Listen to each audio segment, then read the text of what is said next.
Fascinating fact about Hitler. People always learn stuff from my lectures. No. He got his image from Charlie Chaplin. Sounds like a joke, absolutely true. Chaplin had that little moustache first, and he loved him. He absolutely loved Chaplin. He had his films flown in from Hollywood. He watched The Great Dictator twice, even though it was dissing him. He loved it. And I always wondered why, through history, only 2 people had those silly little half moustaches. He got it from him. And I think of the day he had that done, and went to see his generals as usual.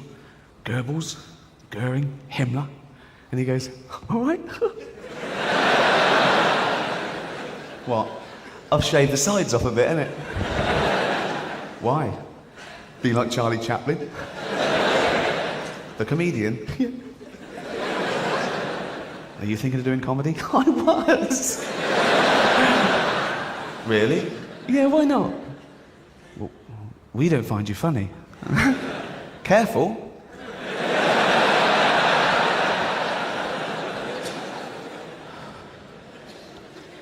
Cheers. I did a big charity gig in New York last year for autism. And like most people, my only experience of autism until recently was Dustin Hoffman's brilliant portrayal in Rain Man. But I've just got a new house, and the neighbours were coming round and poking their noses in. We're doing some building work, and we need planning permission, so we're being nice to them for now, and then they can fuck off. Big gate. Fuck off. One couple's got an autistic son, and the mother was talking to me. She said, oh, this is Douglas, he's 17. He hasn't got any friends because he never goes out. So creeping, I said, well, I'll take him out. She went, really? I went, yeah. So I went back on the Saturday, and she went, oh, he loves the zoo. And the zoo's only about a mile from this new house. So I'm walking down the street with Douglas, and he's like this. He doesn't take his eyes off his mum all the way down. He's like that. All the way down. And she's in the doorway, and she's waving back at him, and she's crying.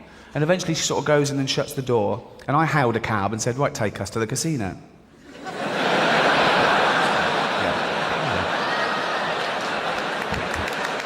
You've got to make it work for you, ain't you? So, not going to be a completely wasted day, do you know what I mean? So, and I can sign one person in, so I signed him in, he had a little suit on and everything. I think it's going to be brilliant. So I went straight to the blackjack table. That's their best one, I think. I'm not a doctor, but I think that's... they love that, they love that. I said, OK, Dougie, you know the score. Bet 2 for good and 1 for bad. Do you understand? He went, yeah. I went, brilliant. So I bet £1,000 down in half hour.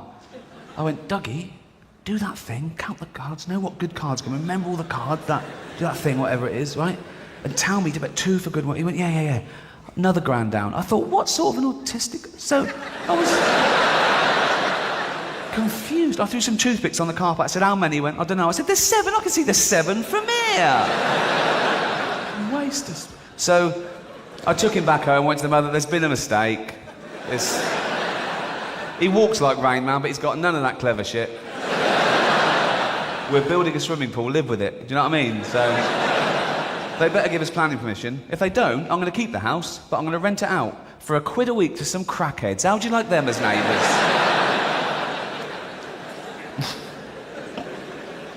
One of the few pleasures of fame is that you can do good things, but in all honesty, I think some causes are more worthy than others. Joking aside, cancer's a very worthy cause. Autism's a very worthy cause. But I got asked to do a benefit gig recently for sufferers of obesity. What? She went, sufferers of obesity. I went, you mean fat people? She went, no, because obesity is... Well, she actually went, no, because obesity... She was eating, of course she was eating.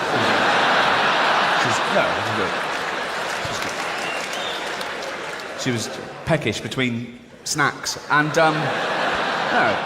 But she said, obesity is a disease. No, it's not, is it? You just like eating, don't you? No, it's not, is it? Oh, is that a disease? Oh, I'm so fucking ill. Oh, I'm well ill. I'm really ill. I said to her, what's the disease? She went, everything tastes good. Everything? Yeah, not salads. No, salads. Oh, it's not a disease, is it? Leprosy is a disease. Can you imagine Jesus in the temple? People come up to him in bandages going, Jesus, my face is falling off. Can't stop now, it's a fat bird and a third pie. They eat too much. That's what does it. Simple science. But they complain, don't they, fat people? They complain about the situation. They go, no. I'm getting fat. No. Aeroplane seats. They're not big enough for someone like me. No, they're not. Because if they were, we'd only get 12 fucking people on the plane. Unbelievable. It's not fair. It is fair. That's what happens. And if we're talking about fairness in aeroplanes, why is it I get the same luggage allowance as a bloke who's 40 stone? Why is that allowed? We're both allowed 32 kilograms on the plane. I want to go, no, he used up his 32 kilograms on his tits.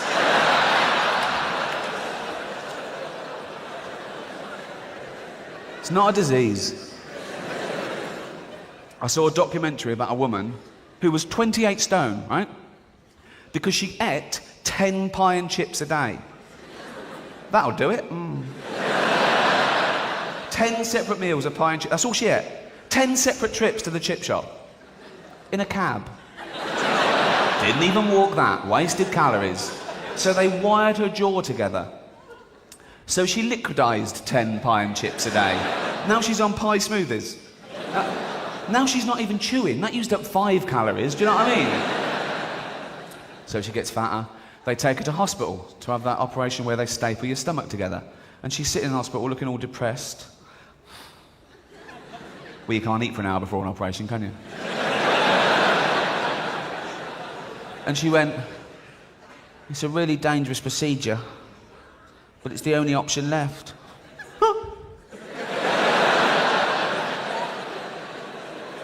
One, jogging? You don't even walk. Salads? You don't like the taste. Right. 9 pie and chips a day? It's a start, isn't it? It's a starter to her. I'm not having a go. I'm a bit overweight myself. The other night someone shouted, no shit. Oh. I thought, could be that. That'd be great, wouldn't it? You go to the doctor, he goes, no, you're not fat, you're constipated. I had to go to the doctor to have a medical for this tour. I've had medicals before for TV work. They check your pulse and go, yeah, fine, you're not going to die in the next 3 weeks. But I always think, what if I fail the medical? What if they say, no, you're not fit enough, you can't do the TV work? Then I see Johnny Vegas on telly and I think, I'm all right. Do you know what I mean? But things happen with age. But it's good and bad. I'm at that age now where it's totally acceptable for me to back in a lorry driver I've never met before. Do you know what I mean? If you're 20 and really skinny, they go, fuck off, mate. But I can go, you're all right, you're all right. Go on. Whoa! Be careful, plods around the corner.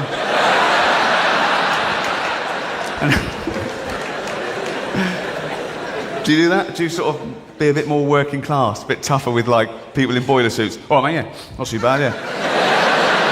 Do you want a cup of fucking tea? Like that. Anyway, I wet myself. Good. After I came back, I told my friend about the wee incident, and my friend went, oh, you should have gone commando. What? That would have been less embarrassing, wouldn't it? So now I look down, I think, oh, I've wet myself, what can I do? Oh, I know, they're coming off too. That's as dry as a bone, Doc.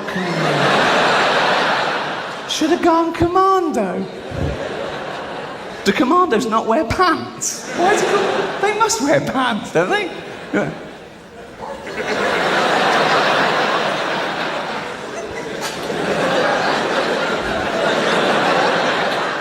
Why aren't you wearing pants?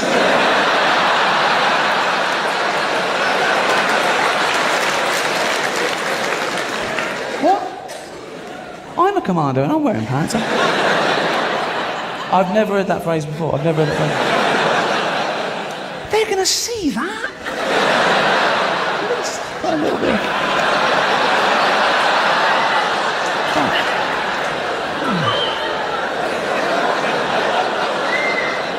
Should have gone commando. But I am a little bit overweight myself, and I never worried about it before I was famous. And I'm not vainer now. It's that you read about yourself, and the papers need an adjective.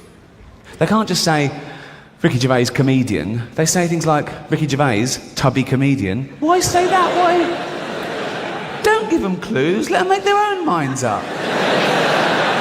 One said, rotund comic. Rotund? That's like a giant wombat. I'm not rotund. I've been referred to as a chubby funster. That's a gay porn star, isn't it? It's me, the chubby funster. I was jogging once with my iPod. Yeah, looking good. Paparazzi got me. Full page in the Sun the next day with the headline, iPodge you. Cheeky bastards. Dawn French has had a go at my weight. What? Oh, yeah? Oh, yeah? French and Saunders Christmas special last year. I love French and Saunders. I think they're great. I've liked them for a long time. I think they're really good performers. And I was watching this at home. Sketch comes on. Bubbly Dawn knocking on the door of a house. Inside is Jennifer going, who is it, please? Yes? Who is it, please? It's me. Who's me? Me, the little fat one with the big ego. She opens the door. Oh, I thought you meant Ricky Gervais.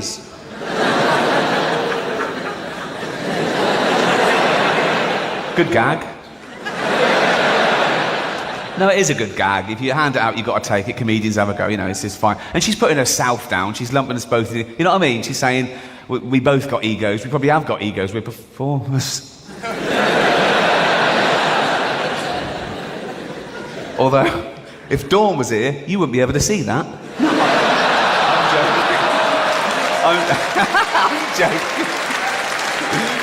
I'm joking. You'd be able to see some of it, wouldn't you? But it would spell Roy. Oh dear. She started it. No, she's putting us both down. She's going, we both got egos and we're both fat, and we are both fat. Different categories though, isn't there? There's different weight classes. Do you know what I mean? It doesn't tell the whole story. On a scale of too thin, average, bit fat, me, Dawn. She started it. It's not a disease. Therefore, it's not a worthy cause. Talking of which, saw someone collecting the other day for ME.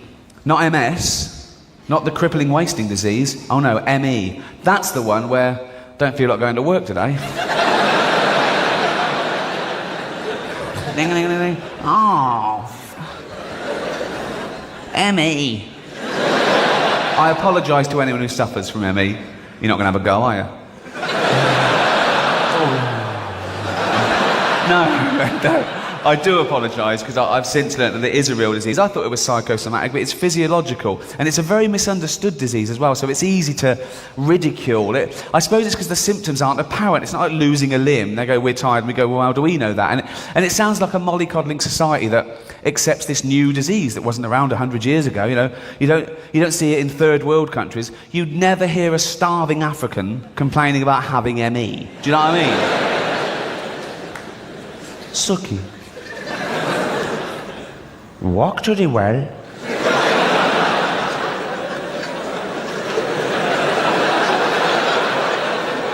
This is not racist, okay? I don't want to have my perfume contract taken away like Jade Goody.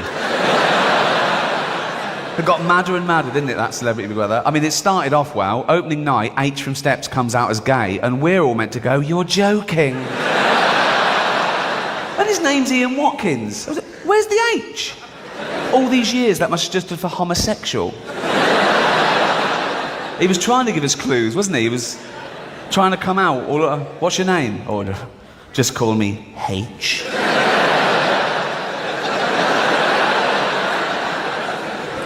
It's not racist. Sucky. What? Delicate stuff, this. One false move and I'm Jim Davidson. It's all right. Relax. No, So, I've been doing a lot of video messages recently for terminally ill children. And only if they request it, obviously. I don't burst into hospitals and go, "Wake up, Baldy." Look, me twerking on TikTok. Look.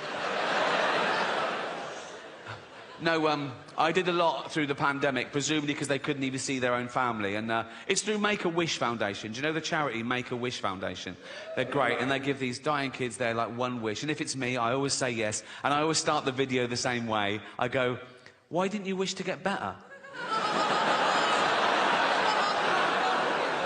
What, you fucking retarded as well? I don't do that either, okay?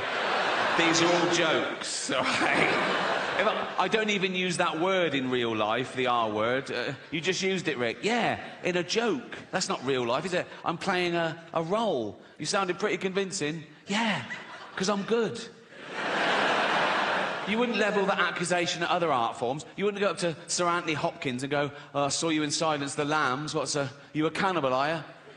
No, I was playing a role. Oh, seemed pretty convincing. Yeah. He's good. And I'm good, and that's why I do things well. Imagine if I came out here and did things not very well, so you knew I was joking. That'd be fucking retarded. Has anyone ever bothered asking the dolphins if they mind swimming with dying kids? You know what I mean? Because that can't be fun for somebody. They're like flipping around, and suddenly dumps a truckload of pale teenagers flailing. And the dolphin's like, "What the fuck is this? What the fuck's this?" Oh, fucking hell. Oh, let them do it. Oh, fuck. They're all dying. Of what? That one just stuck his fingers in my fucking blowhole. He's not going to be around for long, nor am I if I can't fucking breathe.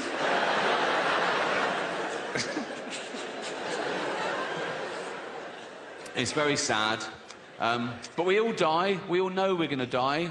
And we all do die, so it doesn't really matter if we die one at a time along the way or all at once in one big final Armageddon. The result is we're all going to be dead one day, and we're all going to be dead forever. And I've been to a lot of funerals in my time. You live this long, you know a lot of people, they die, right? And I don't mind funerals because it's the end.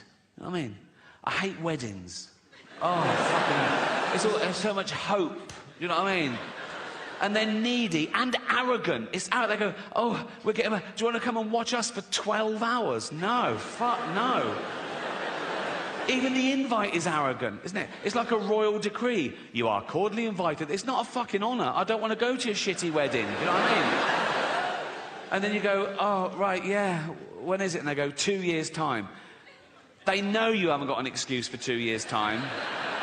So you just have to hope that one of them dies. You know what I mean? And so you go, "Oh, yeah, I'll be there, yeah. Where is it?" And they go, "India." "Oh, fuck off. I'm not having injections for you, you boring bastards." And I've got a big family now, a big extended family, and there's always one of them getting married, and they know I've got a bit of cash, so I can't give them a tea set anymore. I've got to get them their first fucking house. You know what I mean? I've got a big family because I had older brothers and sisters, and they all had loads of kids, and their kids have had loads of kids, and their kids have had loads of kids, because we're chavs. Basically. There's a new baby every Christmas. It's one of those families. You know what I mean? I go home, it's crowded. I go, oh, who's this? That? Oh, yours? Oh, well done. I don't know him, I don't know her. You know what I mean? It's like... But what I've done over the last couple of years, I've got them each individually, right, in private, and I've told them that I'm leaving my entire fortune to just them, right? But to keep it secret. So they all love me, right? And I'm not doing a will, so my funeral is going to be a fucking bloodbath.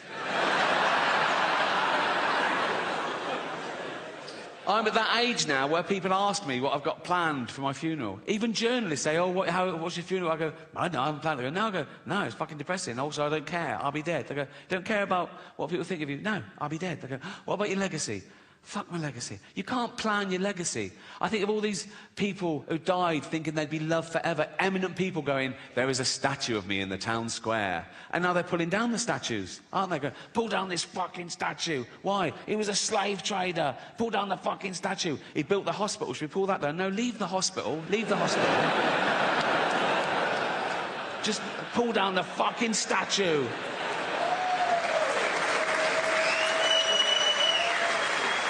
Pull down the statue and dump it in the canal. He built the canal as well. It doesn't matter, just pull down the fucking statue. I don't think you should whitewash history. If you find out something new, add to it. Like if there's a statue and it's got Lord Whimsy, trader, philanthropist, add bit racist. Or one of those blue plaques on a house of Sir Robert Spuke lived here. Author, poet, pedo.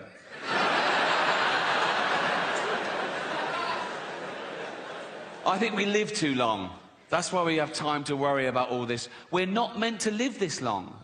As a species, we're about 300,000 years old as Homo sapiens. We've been around as hominids for a few million years. And of course, along with every other life form that exists at the moment, we've been evolving for 3.5 billion years. Everything that exists at the moment all came from the same little blob of organic matter 3.5 billion years ago. That's why it annoys me when people say, oh yeah, humans, we're the most evolved. We're not the most evolved. We're no more evolved than the slug or the snail. People go, oh, come on, look at them. Yeah, they got it right early doors. Nature keeps testing them. Do you want eyes? No. Not really. No. I have noticed one thing about the slug and the snail. Let's not split hairs, let's be honest. The snail is basically a slug with a shell on it, isn't it, right? But if you pull the shell off the snail, it starts giving it all, oh, I'm dying, I'm dying. And the slug is like, welcome to the real world, cunt. So yeah, we've been around for about 300,000 years. And for most of that time, we had the same life expectancy as every other wild ape, 35, 40, if you're lucky. You're born, you grow, you mate, you're playing with your kids, you get a cut, you go, oh, what's that, dead? Right? But now with antibiotics and medicine, we've pushed that forward. A child born today can expect to live to about 100. And scientists said soon that'll be 120. And science also said that in the near future, there's no reason with proper care and attention that human beings won't regularly live to 150 years old, which is amazing until you remember that we get a set number of brain cells, right, which we only lose. You can't get them back. So in the future, there's going to be 15 billion people on the planet, you know, half of them are going to be over 100, and they're all going to have Alzheimer's. It's going to be like Dawn of the Dead. It's going to be fucking horrible. You know? My auntie died of Alzheimer's. I don't know how you die of Alzheimer's. She forgot to live. Right? And for the last couple of years, she was in her home, and my cousin, her only kid, used to visit her like once a week, and it got more and more depressing because soon she didn't recognise him, and then she didn't know who she was, or, you know, and then she died.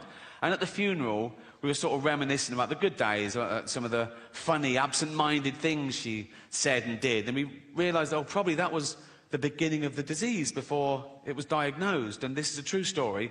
Once, my cousin went home from work, and he went in, and she went, your tea's in the oven, I've had mine already. He went, oh, cheers, Mum. And it was like a fish pie, right? He ate the fish pie, and he went, oh, God. And he ran upstairs, vomited, went back down and went, Mum, the fish is off, I've just been really sick. And she said, yeah, it made me really sick.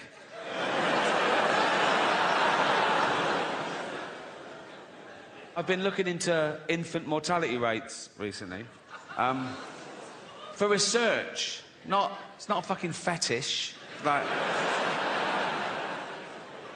a child born today in the UK has a percentage chance of survival of 99.8%, which is incredible. I thought, is that just the mollycoddled West? And I was putting in third world countries. And even in Africa, it's like 96.5%.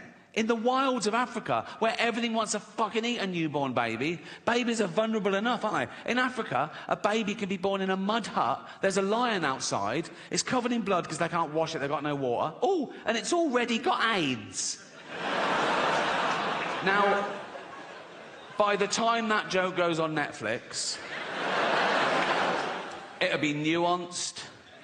There'll be an underlying satirical point, I'll claim. But until then, all I've got is, baby's got AIDS. I know that it's funny. I just have to work out why.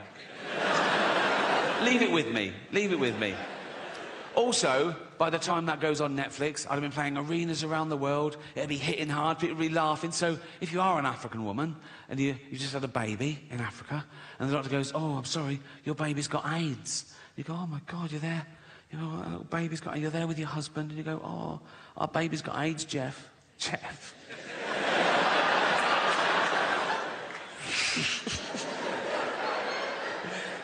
I know, Tracy, I'm got it too, darling. Our baby's got AIDS. Oh, should we watch some comedy to cheer us up? Yeah. What, Netflix? Yeah. What, Ricky Gervais? Duh. Yeah. And they're sad that their baby's got AIDS, but they're sort of laughing along. Oh, Armageddon, huh? And it gets to that bit. Baby's got AIDS. And she goes, oh my God, Jeff, what? Why are they all laughing at us and our baby with AIDS? And Jeff goes, well, they're not laughing at us per se. She goes, well, they are. They've named us and everything. They're literally laughing at us in this bit. And Jeff goes, yeah, but we're a fictional couple with a fictional baby with AIDS. Anyone offended by that is a fucking moron. And then he goes, and at least he didn't do the accent. So... And then she goes, yeah, but only because Jane begged him not to. It's funny because it's true.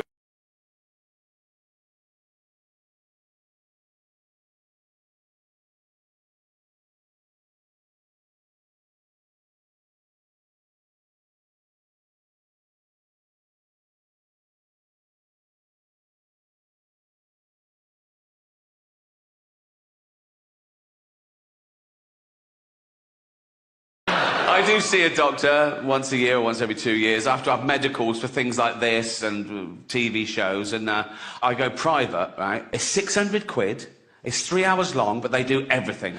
Blood sample, stool sample, urine sample, ECG, ear, nose, throat, bollocks, the finger, everything, right? And you have to fill out this big form, right, a lifestyle thing. That takes fucking ages, right? And I tell the truth on everything, except units of alcohol. I work those out, then I halve them, right?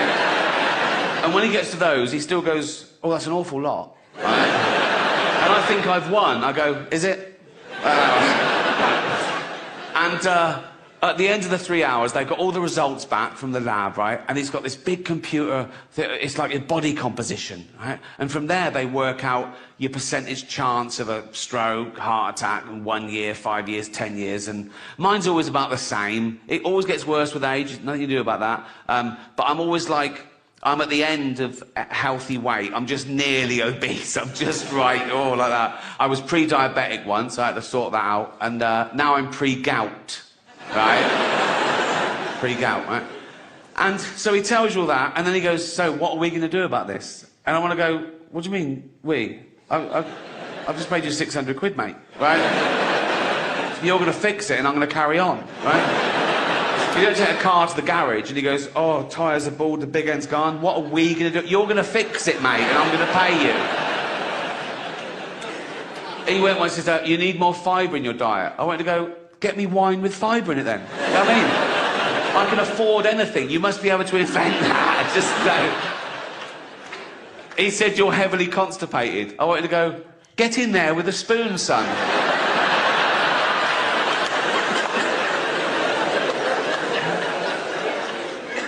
And then they always leave it right to the end. They don't even look up. They go, and can I give you a rectal exam?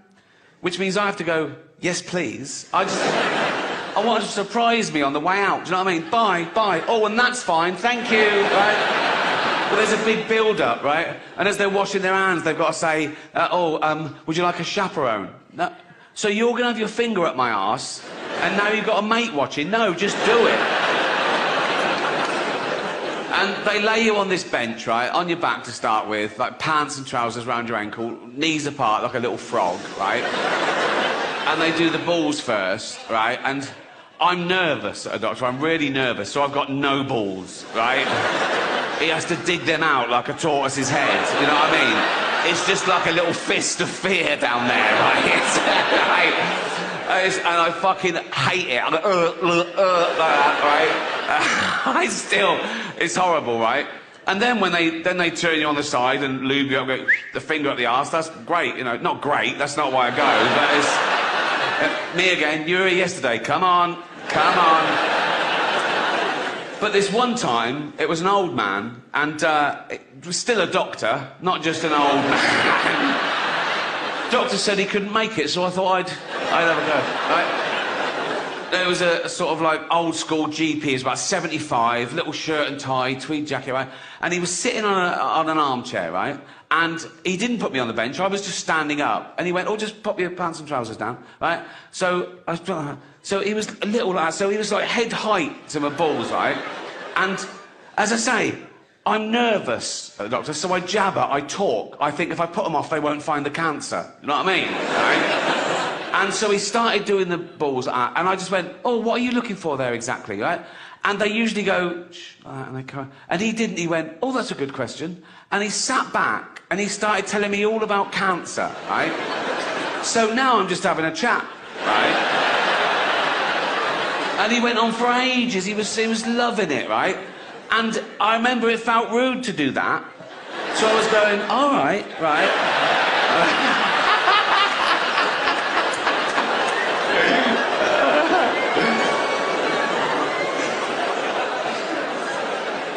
I do work out a bit. I actually joined a gym. Literally on my road, I discovered. I've got a gym in my house, I got bored with that. But I thought, if I join a gym, if I pay in advance, like pay a year in advance, right, then I'll try and get value for money and that'll make me go. Then I remembered, oh, I'm fucking rich. You know what I mean? I could join a different gym every day for a laugh. Just go along and go, there's £2,000. They go, see you tomorrow. I go, you'll never see me again.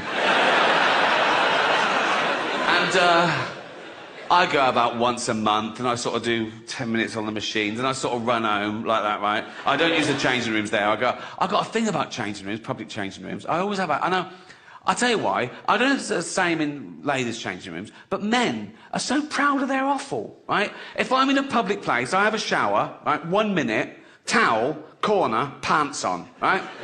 There's blokes walking around naked before the shower, talking to each other, like that, after the shower. There was one bloke in the shower, way too long, right? It took ages, right? And he got out, no towel, just dripping wet, just went up to the mirror and started doing his hair first. I was in there with there was just me and this really fat bloke once in the change room. I was getting changed, and he was there, and he was really big, like 350 pounds, right? And he was naked on one of those precision scales. And he was there for fucking ages, and I was looking at that, he was like that for ages. I wanted to run over and go, mate, you're never going to be an astronaut, right? It doesn't need to be this accurate. Just pop some pants on and take a fucking gram off. And I'm not having a go at fat people. I say, I'm fat, I'm overweight. Do you know why? Because I eat and drink too much. That's what does it. I don't judge fat people, I just know how they got fat. If I see a fat person, I go, well done, you know? You've eaten way more than you'll ever need, same as me, right? If I see a fat couple, I go, yeah, that works, right? But then as they're walking along, right, and you see their little fat toddlers, and you go, ah, oh, that's not fair, right? And the mother always goes, they love cake. Of course they love cake. They're baby mammals. We're the same species as we were like 200,000 years ago. We've got a hunter-gatherer brain, right? All this affluence is so much faster than our human biology. So when you get one of those cakes from the supermarket that's packed with fats and sugar, your brain goes, fucking hell, that's amazing. Keep eating that. There might not be food tomorrow. But there will be food tomorrow. The fridge is full and your mum's on the phone to Ocado. You know what I mean? And now there's even a stigma, like doctors get in trouble for saying to someone, you're overweight or obese. They go, no, that's a political thing. No, it's like fat shaming. It's not fat, you don't get cancer shaming. He's trying to save your life, right? There was a school that tried to ban the word obese because they said it was derogatory to, I don't know what to call them, round children, right? But that's the polite word. That's the word we invented, so we didn't say fat little fucker. Don't keep changing words because one person gets offended. Also, fat people aren't offended by the word obese. They did it all. They're happy with it. They're jolly, aren't they? They're jolly. You see a fat person, all right, fatty. Yeah, yeah. Oh, yeah. Bloop, bloop, bloop. yeah. And they go to the doctor. Come in. Bloop. Doctor goes, fuck me. Oh, am I obese? No, you're morbidly obese. What does that mean? Means you're going to die of it. Oh, does it? All right. What, straight away or? No. You've got diabetes, so you'll have your legs amputated soon. And then if you carry on, you'll die later of like stroke and respiratory heart failure. So, all right. Is there anything I can do? Oh, yeah, of course there is. You could start working out and eat healthy, you'll be right as rain. Oh, right. But you won't, will you? No. And I feel sorry for them, even though it's their fault. When you see one of those documentaries on telly, like the 600-pound man or something, and he's being winched out of his house to go to hospital, right? If you're dangling from a crane, right?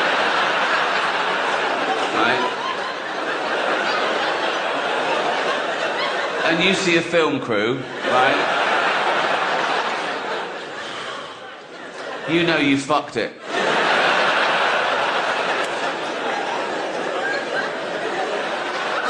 And then, you know, as I say, then they wake up the next day and they've had their legs amputated. It's really sad, and they're crying and I'm crying. They're going, oh, God, why did they let it go this far? I'm so stupid. Then they get philosophical about it and they go, I never really used the legs. So... And well, then it's lunchtime, and so, you know... And they go to the nurse, you didn't throw them legs away, did you?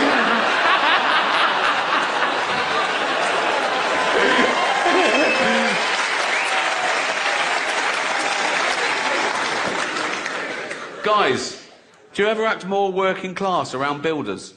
I do. I can be walking around Leafy Hampstead, right? Book of poems, right? Scarf, right?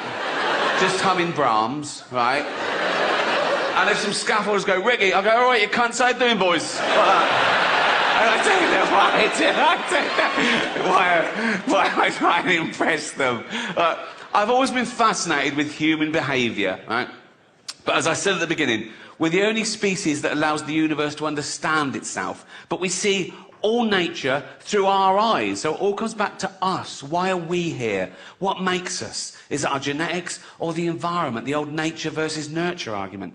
The psychologist Piaget was once asked, what's more important for the intellect of a person, nature or nurture? And he famously replied, what's more important for the area of a field, length or width? All right, mate, if you don't know the answer, just fucking... But psychology, psychiatry, neuroscience, it's still in its infancy.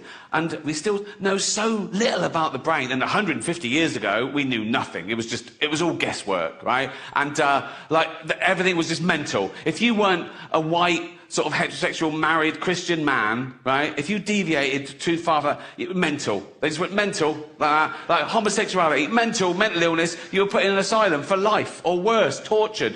Women who fell pregnant out of wedlock, mental, asylum for life, right? And now we understand things more, we're more tolerant, I think it's going too far the other way, though, because now nothing's mental. You can't find somewhere that nothing is considered mental. Everything is a syndrome or an addiction or a preference, right? I could have my legs removed, have wheels put on, identify as a pram, right? And if you say I'm mental, you're a bigot, right? Now, that's a bit hack, that joke now, isn't it? Oh, I identify as a thing then, right? It's a bit old-fashioned, right? But I'm going to leave it in to annoy people, right? Because that's the bit that'll offend people. Same as humanity. I talk about AIDS, famine, cancer, the Holocaust, rape, paedophilia. But no, the one thing you mustn't joke about is identity politics. The one thing you should never joke about is the trans issue, right? They just want to be treated equally. I agree. That's why I include them. You know?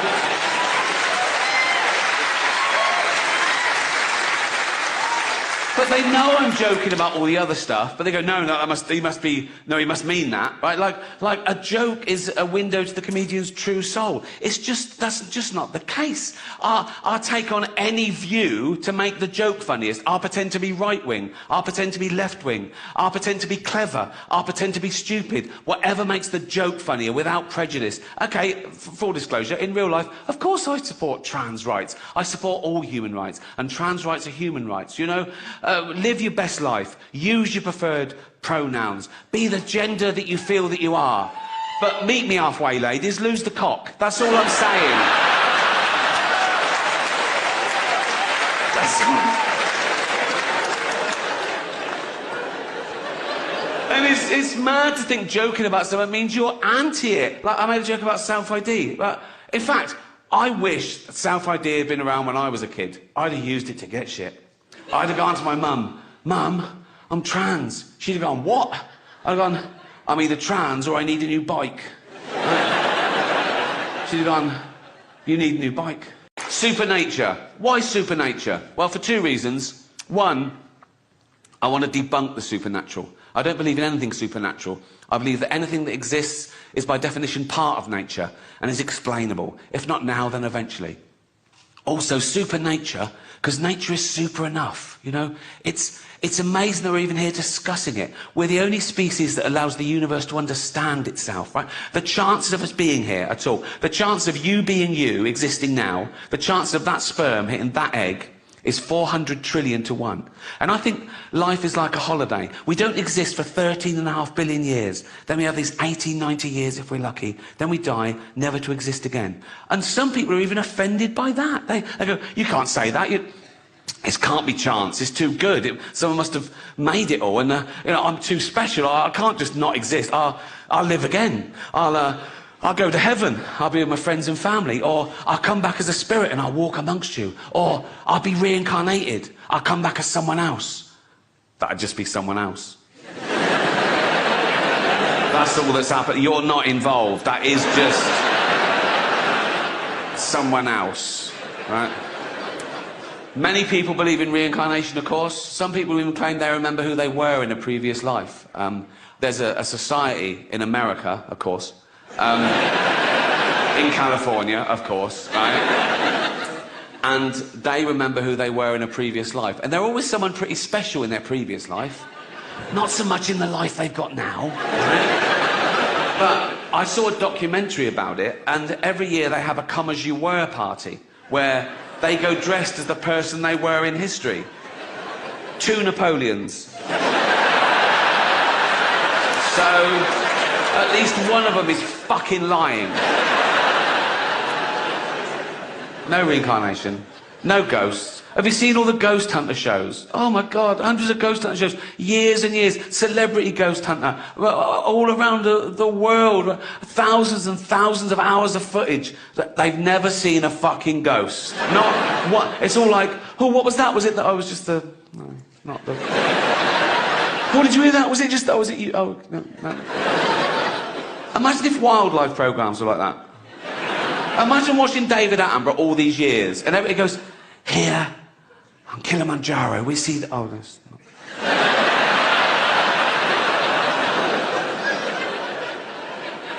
And by the banks of the Limpopo, the elusive... Oh, that's not... You'd stop watching the cunt.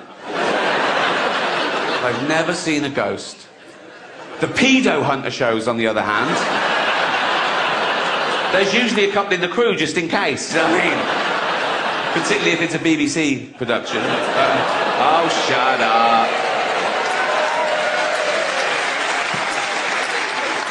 There's no reincarnation, no ghost, no heaven, I believe. People can't get over that. People quiz me on Twitter when they find out I'm an atheist. They go, what, you don't believe in God at all? I go, no. Do you pray? I go, no. They go, why don't you pray just in case there's a God? And I say, why do you put garlic over your door just in case there's a Dracula? Right? And I've got no problem with praying, you know. I know loads of nice Christians and Muslims and Jews, and if one of my family is very ill, they always say, oh, I'll pray for them. And I always say, oh, thanks very much, because it's a nice gesture. If they said, oh, we also cancelled the chemotherapy, I go, don't do that, don't do that. Pray, fill your boots, son, but let's Let's do the praying and the chemotherapy, shall we? Because that's the same result as just the chemotherapy. So let's definitely keep that one, shall we? I got in trouble talking about praying on Twitter once. Do you remember a few years ago that terrible disaster in Oklahoma, the hurricane? People lost their lives and their livelihood, and I donated to the Red Cross, and I tweeted about it with a link saying you can donate here too, trying to help them with their drive. And one of those sort of frivolous entertainment magazines from America, their account tweeted this thing. It really annoyed me. They tweeted, "Beyonce and Rihanna send prayers to Oklahoma." And I tweeted back going, "Oh, I feel like a cunt, I only sent money."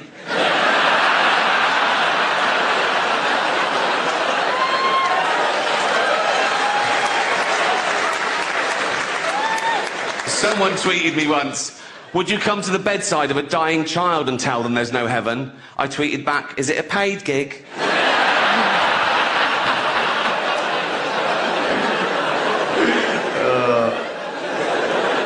I don't care whether you believe or not, what you believe in, who you pray to.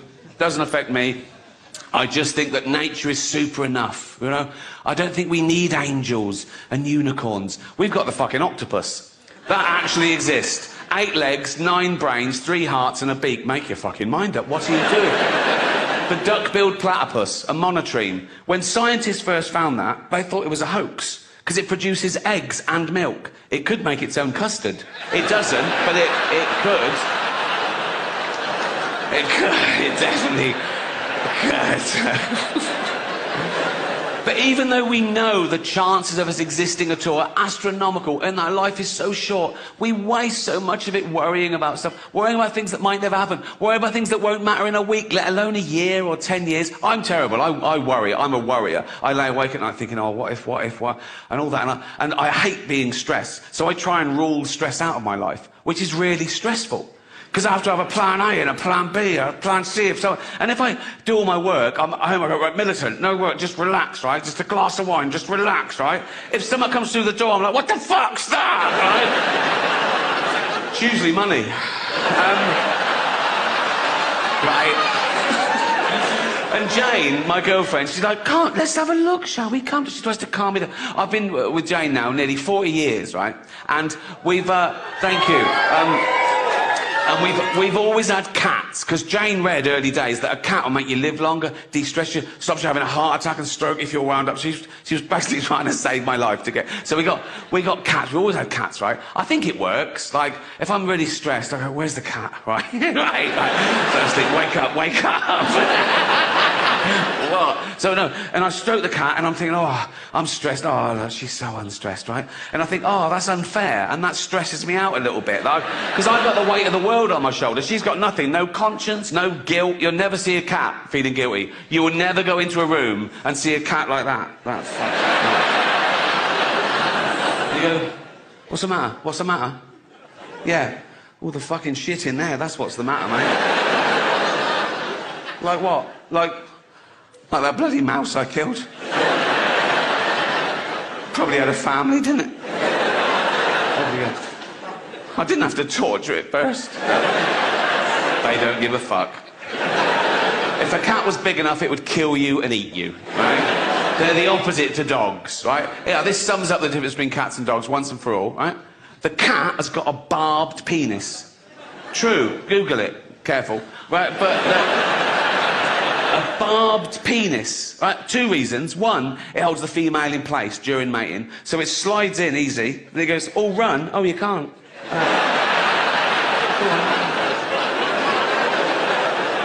And 2, when it withdraws, that pain causes the female to ovulate. Think of a different way, mate. And that makes me think maybe there is a God, because, I mean, maybe he did cats and dogs, because they're like, he went, boom, there you go. Yeah, cats and dogs, you're ballpark, furry mammals, you live at home.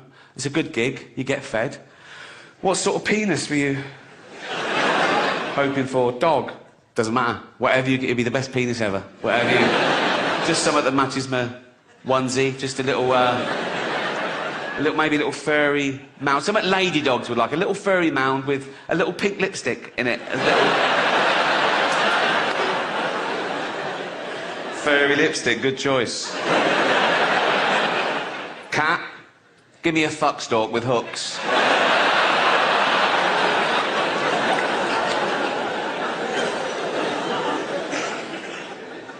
The cat is the only animal that domesticated itself. True. Just wandered into civilization about 10,000 years ago and went, meow, feed me, right? And they made the meow up for us. They don't do that in the feral state. They go, meow. They learned that and it works. My cat goes, I let my cat do anything it wants. They sleep when it wants, they go where it wants. If we get a parcel in the post, if I undo it, right, and if she gets in the box, I can't throw it away. Right? We've got about 17 all over the mansion. And if we're watching